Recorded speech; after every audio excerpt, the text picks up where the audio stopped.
But in the complete report, we recognize the necessity of doing a number of things to attack the terrorists, to deny them sanctuaries, to provide stability and security in the key countries, Afghanistan and Pakistan and Saudi Arabia.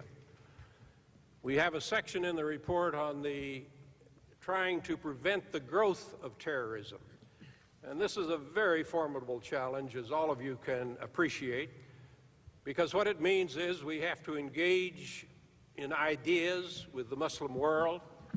We have to develop American policies that we understand the consequences of. We need to put together all of the elements of a counterterrorism strategy, which I identified, I think, a little earlier. And we recommend a number of steps to be taken to protect against and to prepare for terrorist attacks.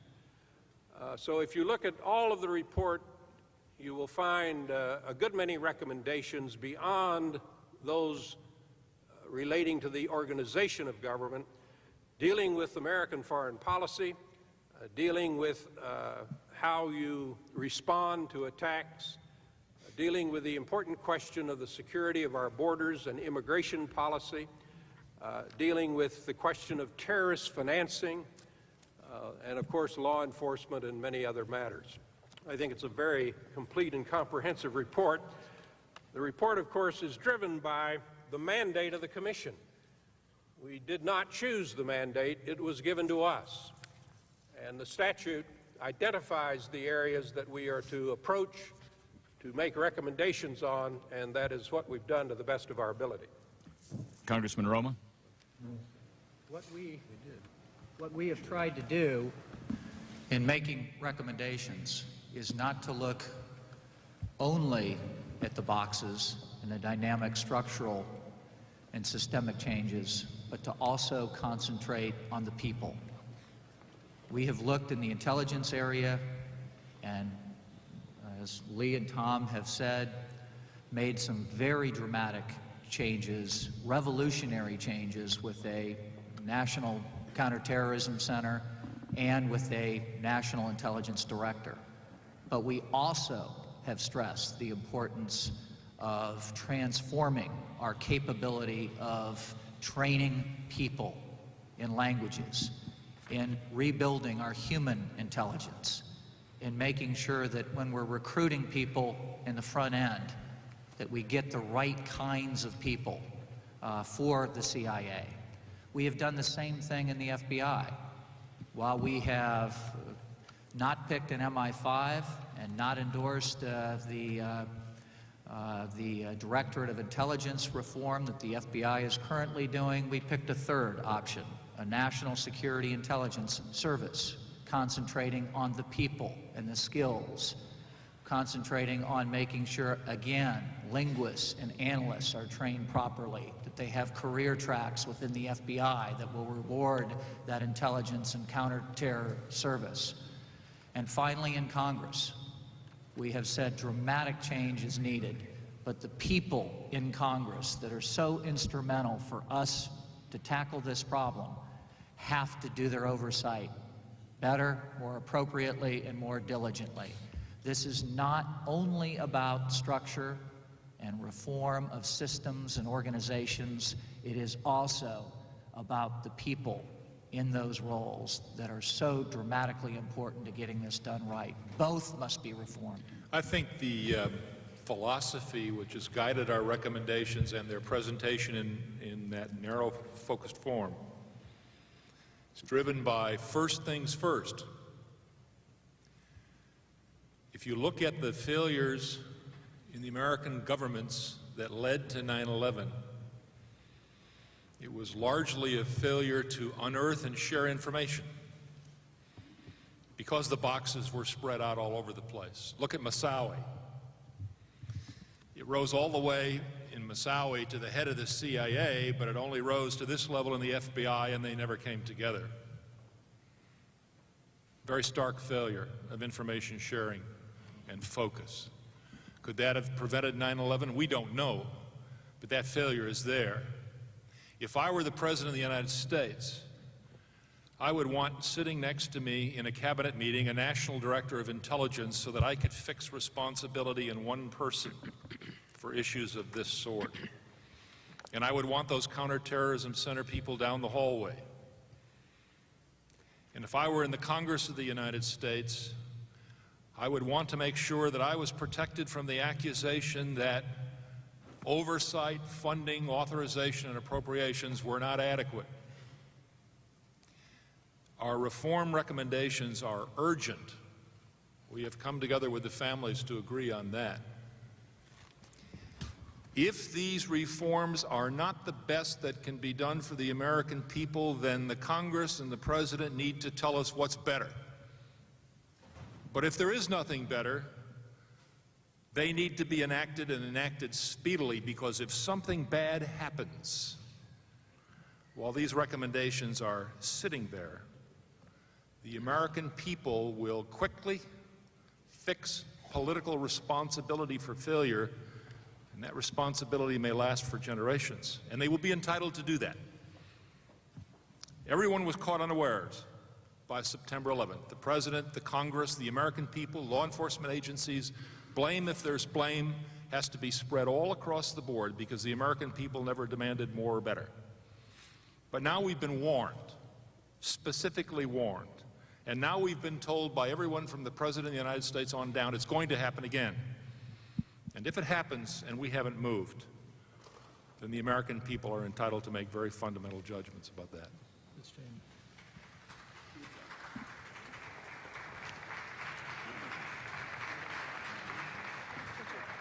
Thank you. Chitra Raghavan, U.S. News and World Report magazine. You've done a tremendous amount of digging, clearly, to describe the plot and how it was executed, but do you walk away with some unanswered questions, areas that frustrated you and that you still don't have answers to? There are still some unanswered questions, because obviously the people who were at the heart of the plot are dead. If we capture Osama bin Laden, when we capture Osama bin Laden, I hope, and he answers questions, there may be new information. We've always been what the Vice Chairman has called in the middle of a moving stream on this one. Our report, we believe, is a definitive work on 9/11. But are there some questions that can only be answered by people who are not in the United States custody at the moment? Very possibly. And those are answers we might find in the future. But we have done the best of our ability. We've seen every piece of paper that is out there. We've interviewed every person who had any responsibility in the area under 2 administrations. And we believe, as of today, that every question we were able to answer has been answered in this report.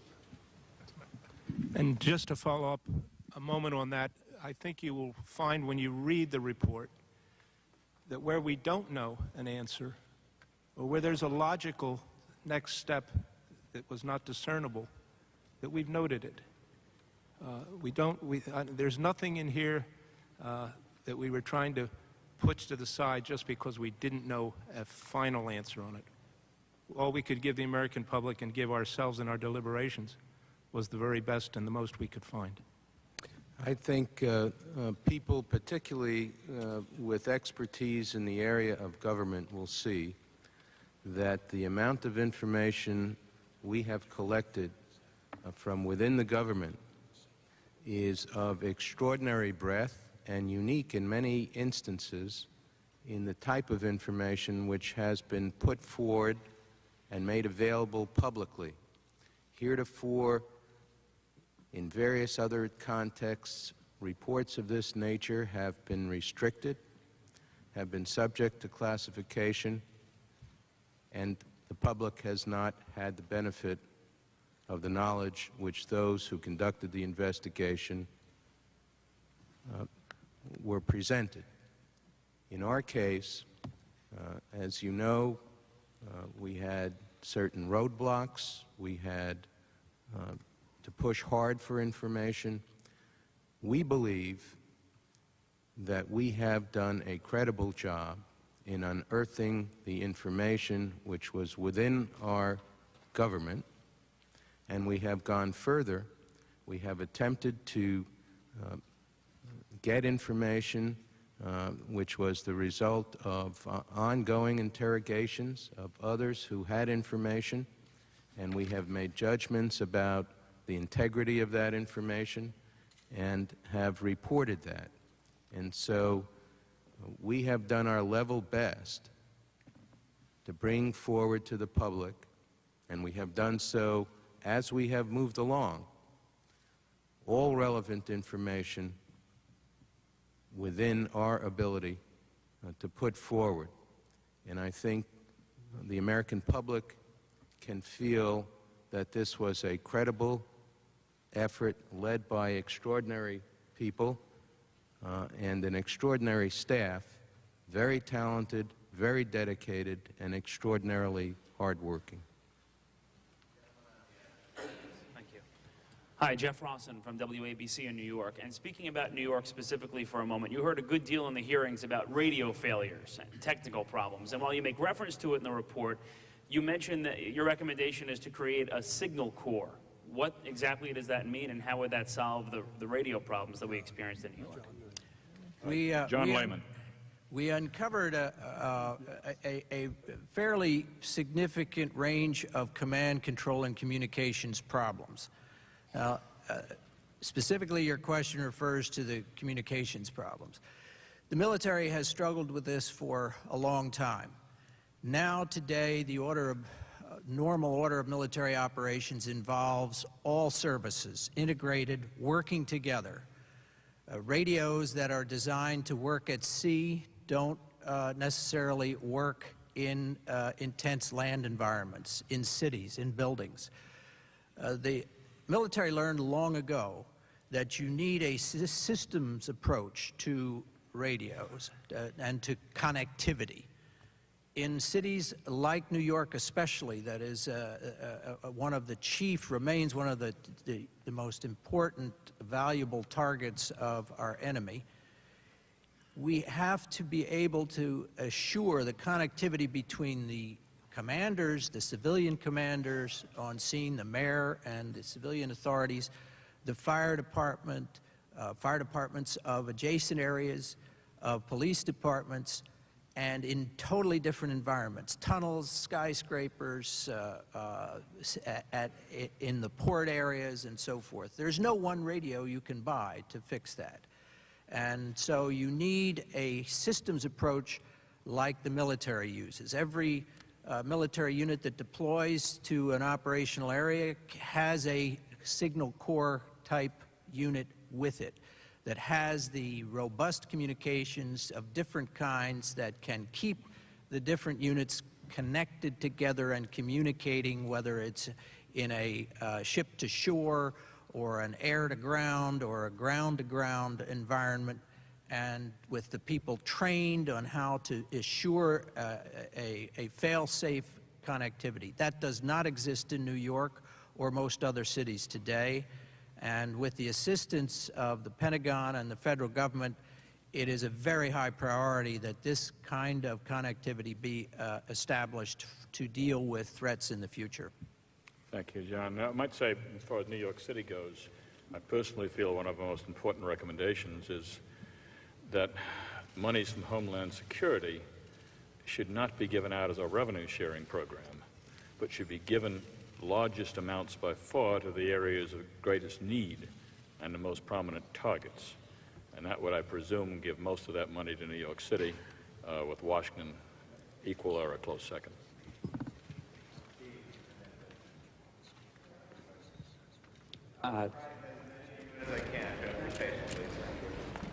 Thanks. Steve Hayes with the Weekly Standard. On this question of the Iraq-Al-Qaeda relationship, it looks as if in this final report you sort of scaled back some of the language from the staff statement with respect to that finding of no collaborative relationship. This time you say no collaborative operational relationship with regard to the attacks on the United States. Wondered if you might just address that, and then on the same lines, whether you're talking about Richard Clark's emails contained in this final report or Secretary Cohen's testimony to the commission.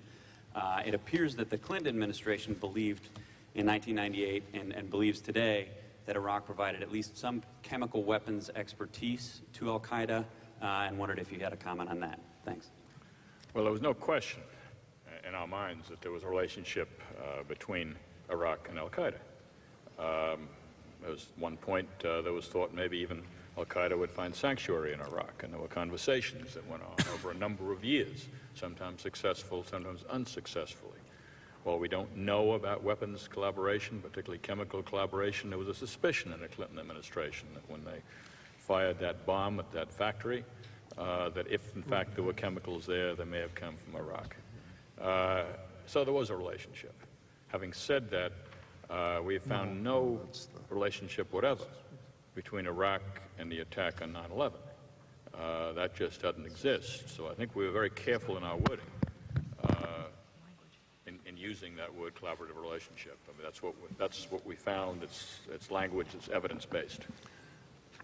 I think there's a in further response, I think there's a very large distinction between evidence of conversations that might have occurred between Iraq and al-Qaeda on the one hand, and an emerging strategy or emerging assistance, concrete, on the other.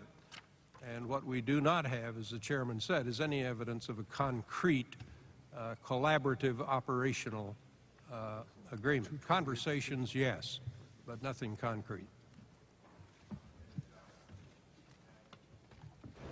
Vince Morris, I'm with the New York Post.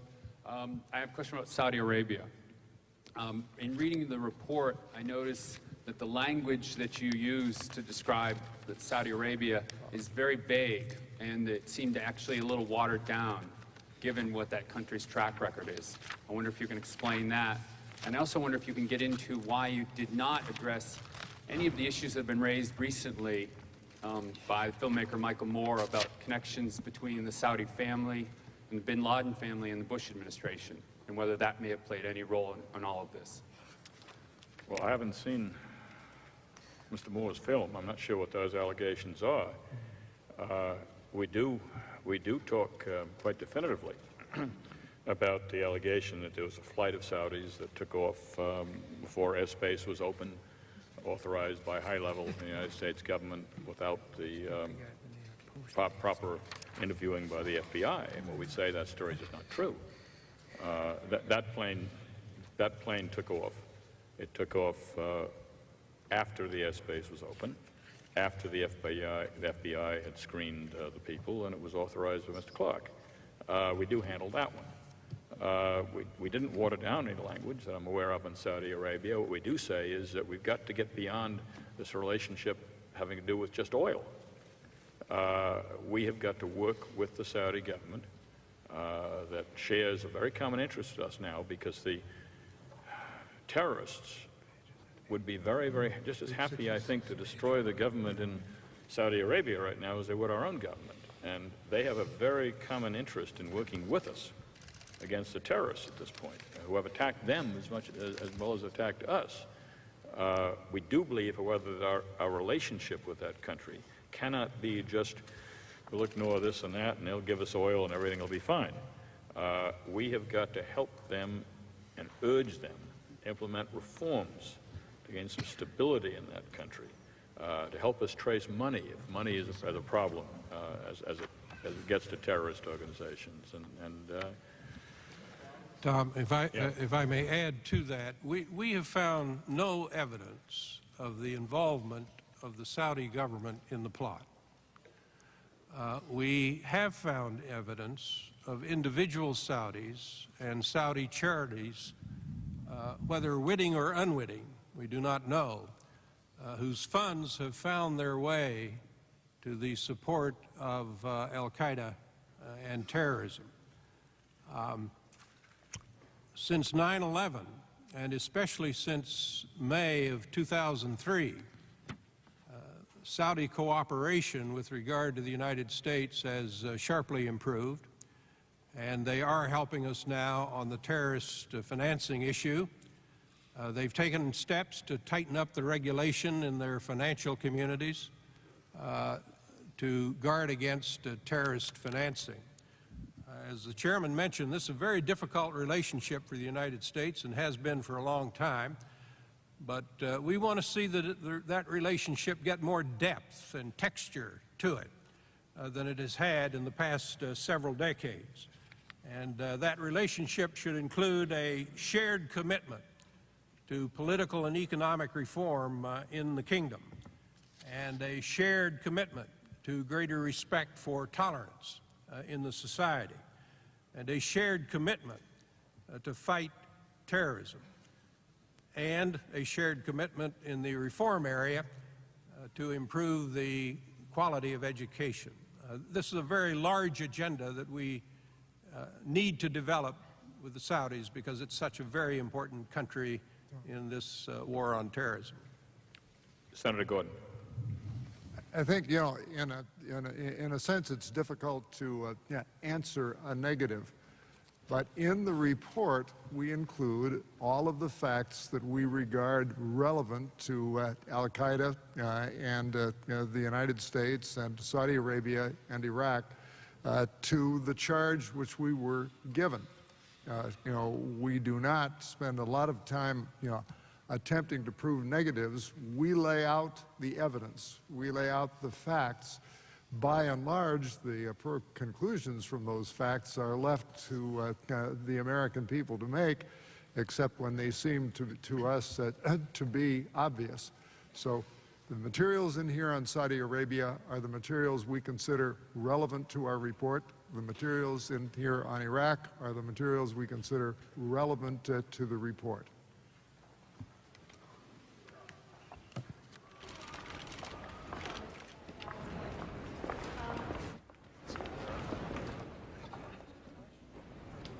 Thompson indicated that policymakers will ignore your recommendations sort of at their own peril, but some of these recommendations have been out for a long time. For example, the Joint Inquiry 2 years ago recommended a Director of National Intelligence. Your charter expires in a month. The legislative calendar is very short. You're in an election year. What concrete steps can you take to ensure that your report isn't just on a bookshelf somewhere like so many other blue ribbon commissions? We've been working on that one ever since the day we were created. We read those other reports.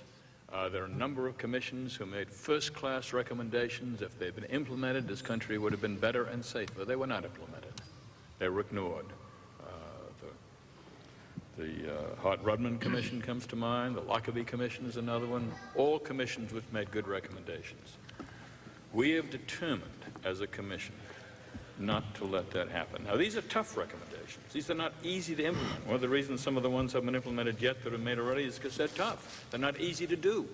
A lot of these recommendations require changing around the United States government in ways that take power away from some people and reorganize in other ways. That's tough in this town. Very hard to change government agencies. But we think it's essential, and we think it's necessary, and we've made an absolute determination to make the tough recommendations if they were right. And the other thing we decided to do, all 10 of us together, is our charter expires and we go out of business as a commission. We do not go out of business as people. And all 10 of us have decided to keep in touch, to work, implement these recommendations, do everything we can, whether it's testimony or lobbying or speaking or whatever's necessary, to let the American people know about these recommendations, know how important they are, our belief that they can save lives, and continue to work as a group long after our charter goes out of existence. And we agreed to meet in a year to determine our progress. Tom, may I add a word to that? I've certainly served on more commissions than any sane man should. In my experience, commissions have clout and impact relating to 2 factors. One is the quality of work done in the report. At the end of the day, this town does examine ideas. And if the professional work that is done in this report is of the highest quality, as we think it is, that will have an impact on decision makers. The second thing that brings about impact by a commission is the stature of its membership. And I do not think you could exceed the stature of the membership of this commission. We're all, or most of us at least, are former politicians. Some of us, as one of my friends said a moment ago in the Congress, we're washed-up politicians. That's an accurate description, I guess. But we have a pretty good sense and feel of the politics of this town. If you want to look back on commissions, take a look at the Social Security Commission of a few years back and ask yourself whether or not that commission had impact. Believe you me, it had impact. It restructured the entire Social Security system. And even those commissions that are said to simply file their reports on the wall, we built on the commission reports of a dozen commissions. We stand on their shoulders. We are indebted to them. And I think that we cannot judge, we cannot claim at this time that this commission is going to have a big impact. That remains to be seen. But Tom and I have been enormously pleased by the reception we have had in the Republican and Democratic caucuses in the House and in the Senate, by the extraordinary reception we had this morning by the President and the Vice President of the United States.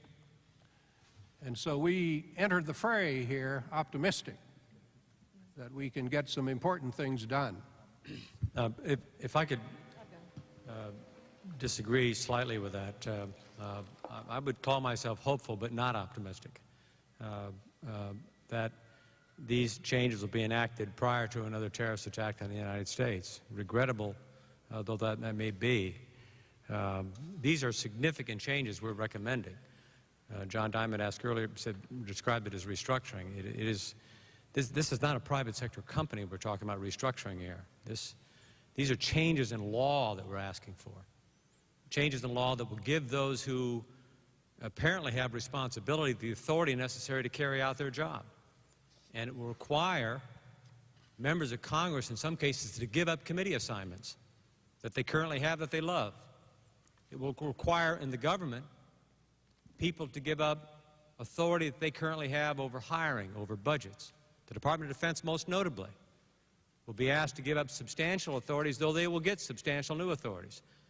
And in my experience in politics, when somebody is asked to give up something, they will come up with all kinds of reasons other than the most important one, which is they don't want to surrender authority, to cite for why they won't want to do it. And I'm hopeful that the circumstances surrounding this commission will cause Congress to act differently, but I am not optimistic. And I will say as well that under the leadership of Governor KEAN and Congressman Hamilton, this commission did something extraordinary. I want to emphasize that. We were selected by elected politicians in the most partisan city in the world, and we reached a unanimous conclusion. And that didn't happen accidentally. This is not the virgin birth you're looking at here. This is 10 people who made a decision that the most important thing for us to do is acquire the unity of purpose that this nation had after we were attacked on the 11th of September. And we need it again before we were attacked again. And I hope, as I said, I'm hopeful that we will acquire it, but I'm not, based upon my experience, optimistic that we will. We thought about this issue from the very beginning. And we made a couple of decisions which I think are very important. One, we decided to be transparent, which is different from the way prior commissions have operated. And you can see that in our report. One little factoid is that our footnotes, if set in a normal typeface that a normal person could read, would be a 250-page book on their own. Our commission, and I have served on other commissions, most notably the Scowcroft Review that dealt with some of these same issues. Most commissions look at policy issues. We started with the facts, and our policy recommendations are tied to those facts and flow ineluctably from them.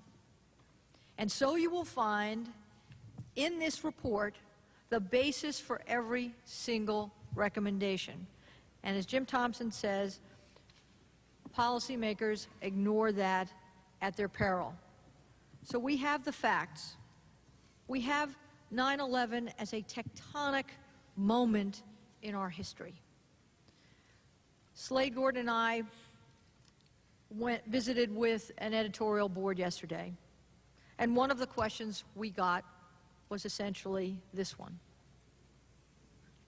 why will you be any different? A Pew poll has come out that shows that over 60% of the American people, even before the rollout of our report, have been following our work and think it's important.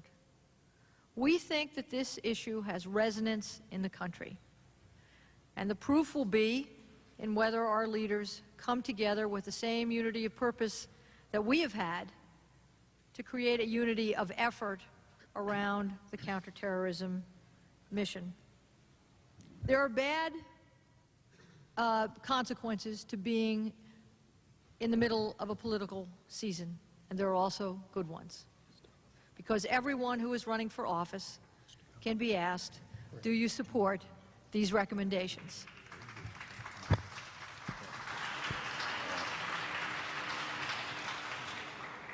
Congressman Romer? I will be brief, and I just want to say that I believe the recommendations in this particular report will be different, not so much because of the stature of this commission, nor because of the Pew Trust polling data, but because of the perfect storm that is coming together politically. The eyes of history are on our backs, the claws of Al-Qaeda are on our shoulders, and the grief of 9/11 is still in so many Americans' hearts. I think those indicators and reasons are all going to come together and compel members of Congress and others to pass what's in this report and to act on this. We don't have time to waste with another attack coming. We will do a report card in 6 to 12 months to assess what Congress or the White House has done or not done. We will work with the 9/11 families that have been instrumental in their energy and their commitment to create this commission and keeping going on the right track. And furthermore, with the American people as agents of change, I think they will compel the elected officials and policymakers in this country to make the significant changes to make this a country that is safer and more secure in a bipartisan manner. We must take those actions today. Commissioner Fielding? Thank you, Mr. Chairman. Just to add another thing, you know, often in Washington, when a problem occurs and people don't know what to do, or it's a meddlesome problem, they appoint a commission. But what we have here today and the action-forcing event of this commission was something quite unprecedented.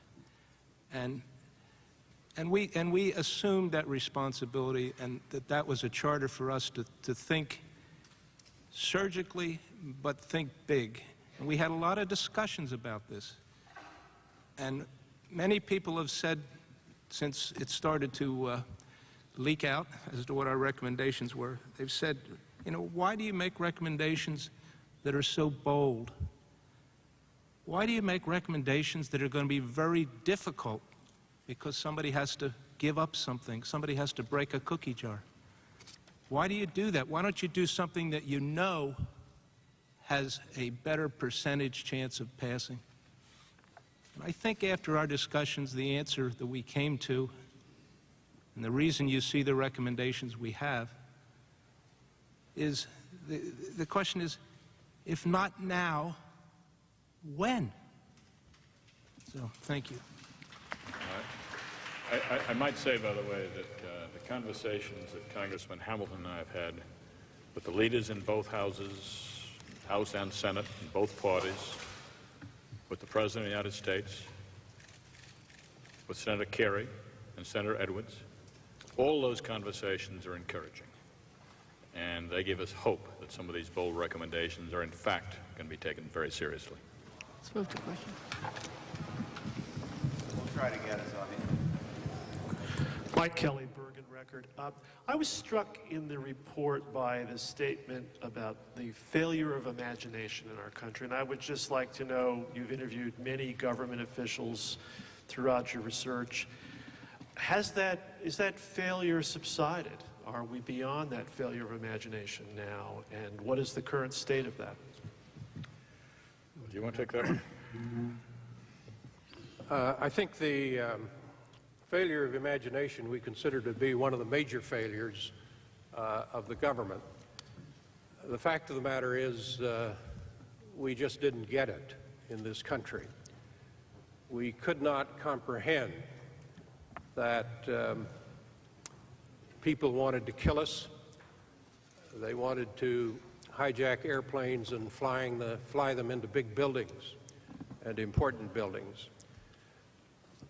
Policymakers did not have the imagination to think of that kind of a scenario. There were hints here and there in a variety of places, but as a whole, the government didn't grasp the potential scenario that occurred.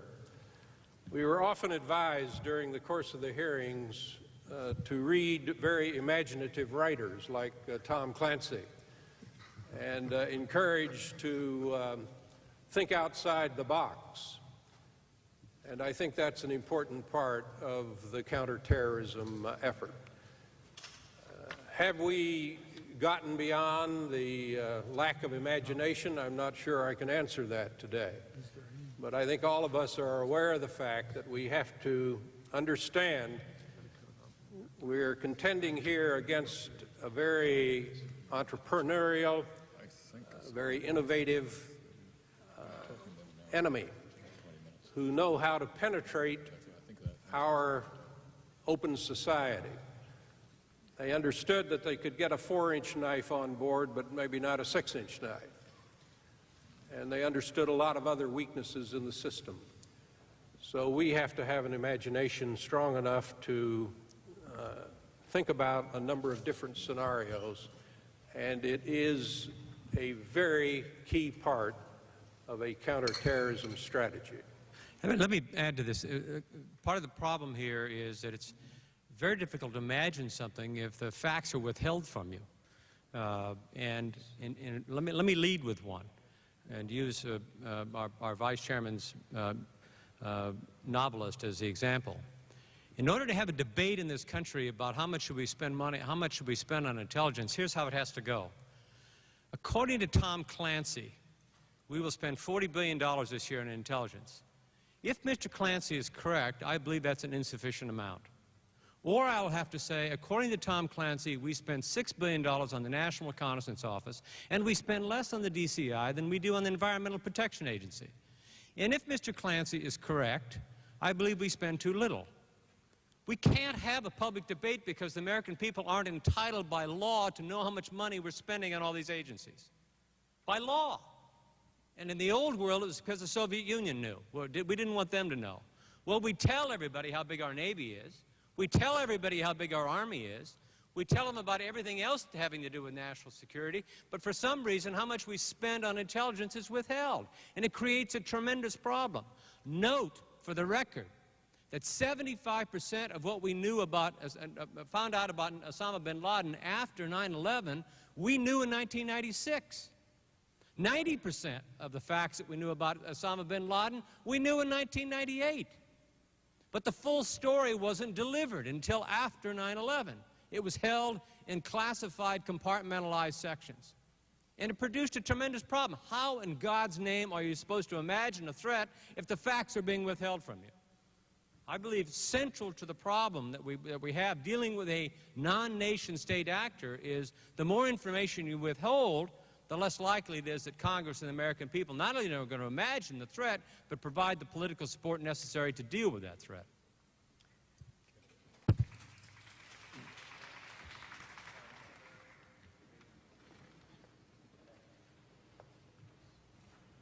Tim Berger with Time Magazine. First a quick housekeeping one and then a deeper one. Can you say anything about, was any material withheld because of classification disagreements or that you simply were not allowed to release? And More deeply, Mr. Hamilton said earlier that one of the problems before 9/11 is there was no answer to the question of who's in charge. You've put forward some recommendations that you hope would fix that, but it could take a while to put them in place.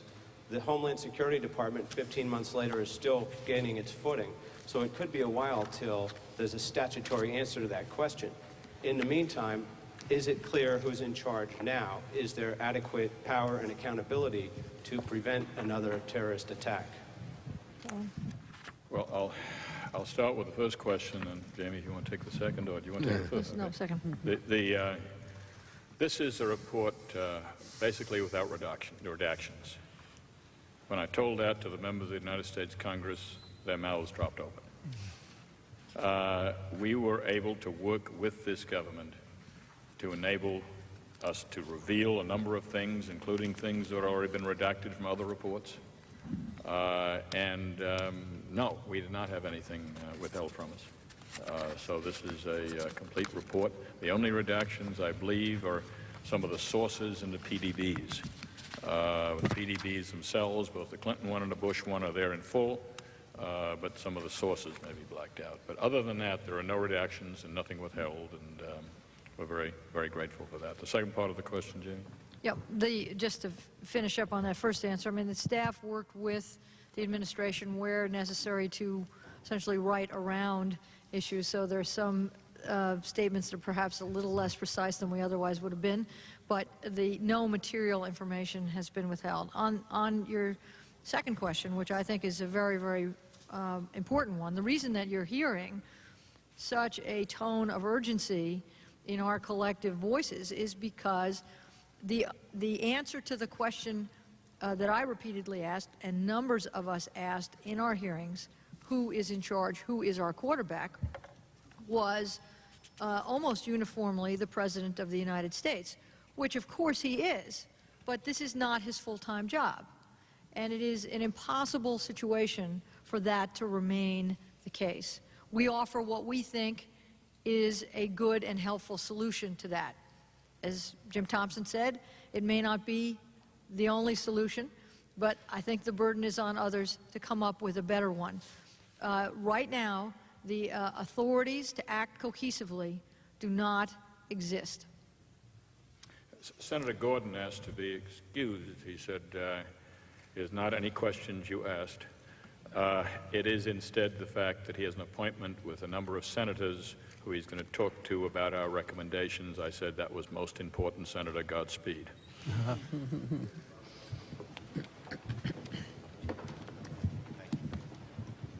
Chris Mondix of the Philadelphia Inquirer. I'd like to go back to a question that was raised earlier. Former Defense Secretary William Cohen testified before your commission that to the effect that the Clinton administration believed that Osama bin Laden and Iraq collaborated on the construction of a nerve gas factory in the Sudan. And it was on that basis that the factory was bombed on August 20th, 1998. What I'd like to know is, given your finding that there was no collaborative operational relationship, what was it about that testimony and that issue that caused you not to give weight to Secretary Cohen's testimony before you? We gave weight to the testimony, and it's the same belief that President Clinton had, the same belief that Sandy Berger has. But there are a whole bunch of people on the other side who dispute that finding, who say there is no independent collaborative evidence that those chemicals were there. And this is a debate that goes on. We were not able to come to a conclusion in that debate. We could say there is no evidence that we've found, independent evidence, that those chemicals were there. But I can tell you that the belief of people we all respect, from the President of the United States, President Clinton, down through Sandy Berger and down through Cohen, believe very, very strongly that they were right to target that factory, and in fact it was what they thought it was. But the evidence is not there, and the facts are being argued against, and we could not come to a fact-based conclusion on that one.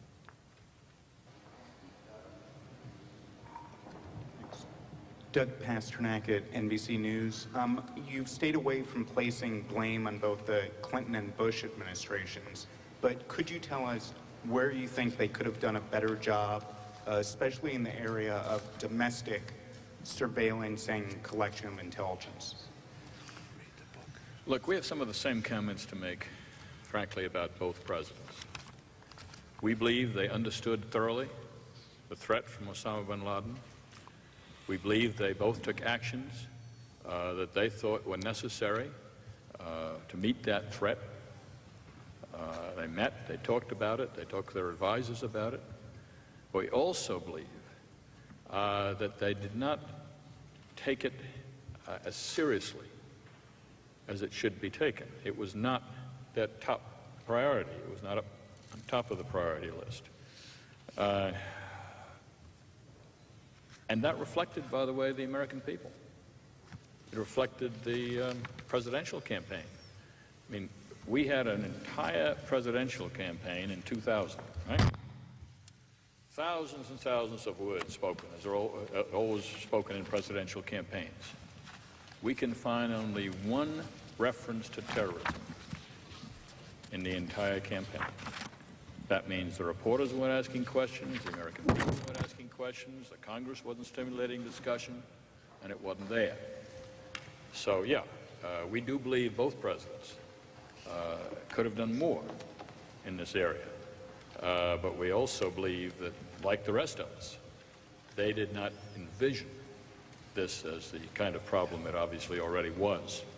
And by the way, they were not served, in my opinion, they were not served properly by the intelligence agencies of this country.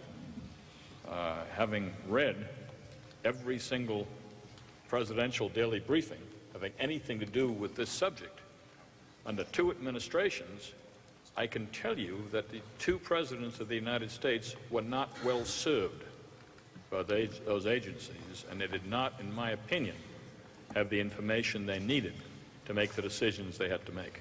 Tom, if I may just add, I think that both Presidents Clinton and Bush understood that al-Qaeda was a dangerous threat to the country. I think in both cases they took a number of steps, military, covert actions, diplomatic steps, to deal with the threat. Now, obviously it turned out that those steps were not sufficient. What I believe, and I think we say in our report, is that they, like the rest of us, did not understand the gravity of the threat. Or to put it another way, they did not understand that 3,000 people could be killed in an hour's time. If you look back, all of us had signals. We recite those signals at great length in the report, and we simply did not put them together to understand that terrorism was the predominant national security threat to the United States. You didn't have to have access to PDBs or secret information to figure that out. There's a long list of attacks by terrorists against the United States, but we simply did not understand how serious and how grave the threat was. So my view is that the presidents acted, understood that a threat exists, but like most of us, did not understand the gravity of it. If I could add to it too, I think one of the things that we say in the report is that, and it's difficult to say it, but the facts bear the conclusion out that when attacks were over there, they weren't as powerful a motivators as attacks that are here.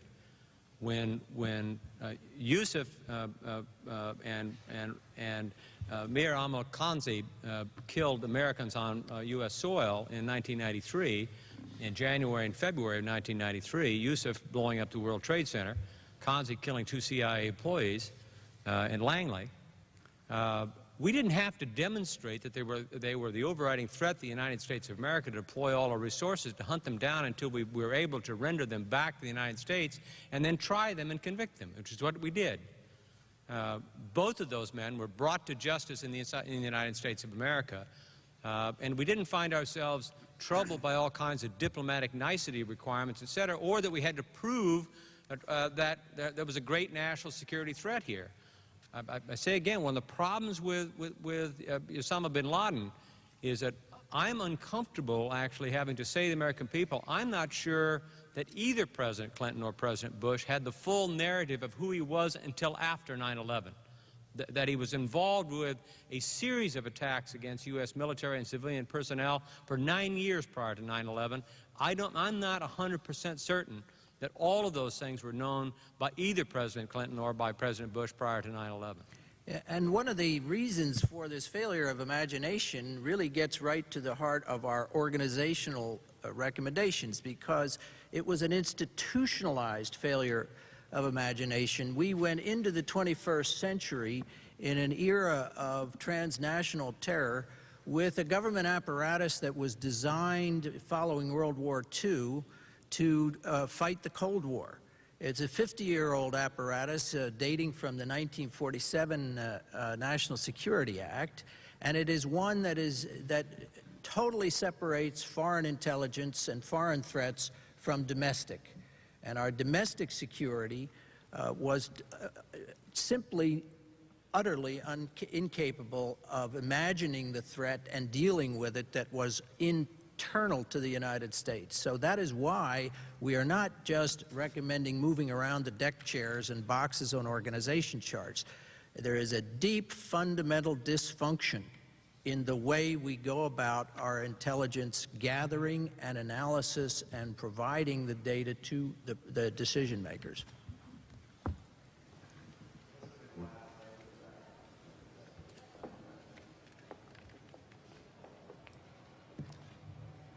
Victoria Jones, Talk Radio News Service. You talk in the report about assistance from Hezbollah and Iran to al-Qaeda. We've heard recently about the hijackers who passed through Iran.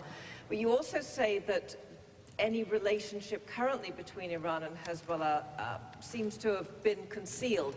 Is it your view that there is a current relationship, a collaborative relationship between Iran and al-Qaeda? We don't know of any current relationship, I don't think. I've seen in our research. We do know there were relationships in the past. We do know that these relationships were serious and over a period of time.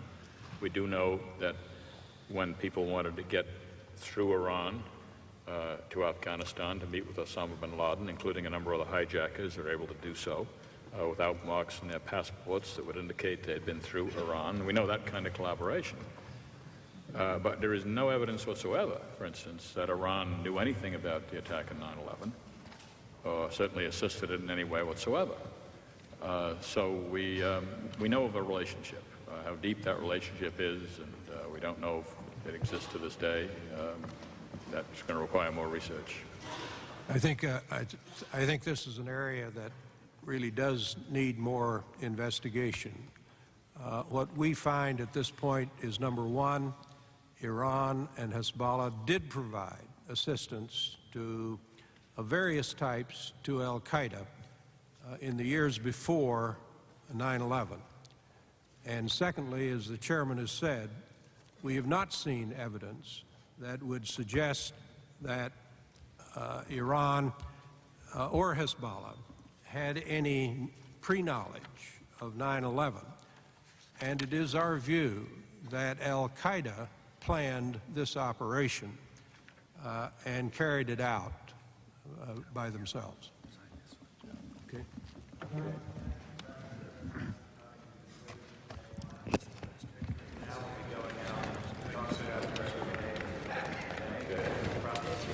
Okay. Thank you all. We do believe that in this volume are recommendations that will make the American people safer. Thank you all very much.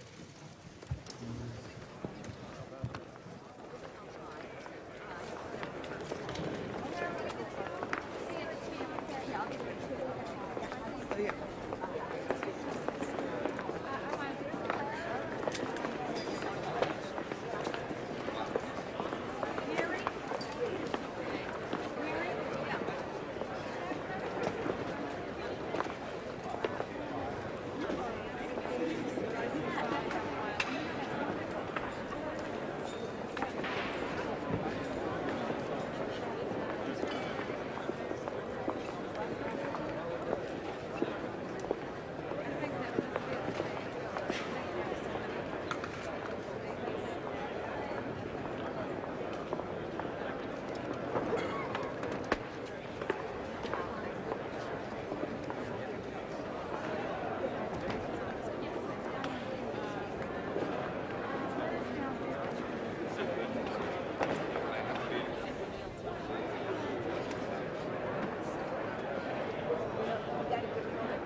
You can read the September 11 Commission report on our website, cspan.org, as well as see video of the day's events.